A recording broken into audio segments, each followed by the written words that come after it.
Napapansin mo ba na kapag halimbawang isa lang yung ginagawa mo, mas mabilis ka? Kasi nandun yung atensyon mo.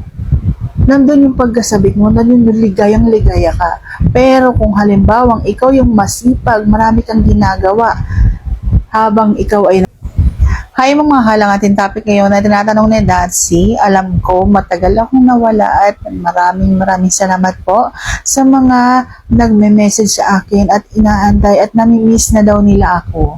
Ayan, so sorry po sa mga nag-antay ng matagal. Marami pong nangyari at dinagdagan po ng nagpa-renovation ng bahay at yung aksidente ng anak ko. Kaya po matagal akong nawala. So pasensya na po ng marami.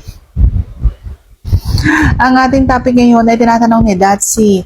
Hindi ko malaman kung ano yung tinatanong niya kasi mahaba-haba yung tanong niya. At ang sabi niya, okay lang daw ba na habang lapa niya yung kinemperot ng kanyang kapareha ay hihilahin na daw siya.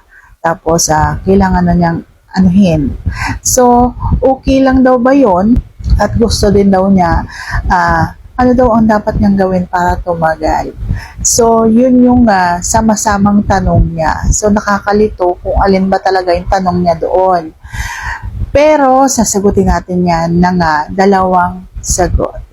Kung interesado ka, please keep watching para bago yan. Kung bago ka pa lang sa akin channel, please consider to like this video and subscribe my channel.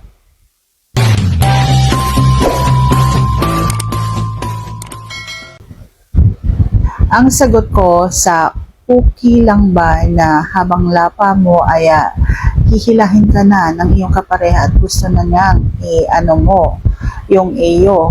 So, ang sagot ko dyan ay oo, okay lang. Pero dapat kapag halimbawang nilapa mo ang iyong kapareha, dapat malinis ka. Siyempre dapat yung iyong bunganga ay malinis. So, ang ibig sabihin yan, nagsipilyo ka na. Okay? Siyempre, hindi dapat yung amoy bagoong yung iyong bunganga ha. So, dapat yan ay malinis. At pangalawa, doon sa sinabi mo na gusto mong tumagal, ano nga ba ang dapat mong gawin? So, tama naman yung iyong ginagawa na lapa muna. Pero kapag halimbawang hindi mo talaga kayang tagalan yung ginagawa mo kapag halimbawang nag-aanuhan na kayo. So, ang sagot diyan ay hugutin mo muna at pisilin mo ng kaunti o ng bahagya yung ulo. Kapag kasi halimbawa tuloy-tuloy at sobrang saya ng iyong nararamdaman, talagang ganon ang mararamdaman mo. Talagang mabilis yan. Pero kapag halimbawa marami kang ginagawa na kung ano-anong pagkukutingting, mas tatagal.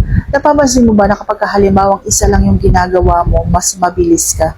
Kasi nandun yung atensyon mo. Nandun yung pagkasabik mo, nandun yung ligayang-ligaya ka. Pero kung halimbawang ikaw yung masipag, marami kang ginagawa, mas tumatagal ka. Kaya dapat po, halimbawa, kapag nag-aanuhan kayo, marami kang ginagawa, hindi lang iisa, hindi lang hugot baon. Okay, so sana nasagot ko ng tamang tanong. And if you like this video, please consider to like this video and subscribe my channel. Thank you for watching. See you on my next vlog.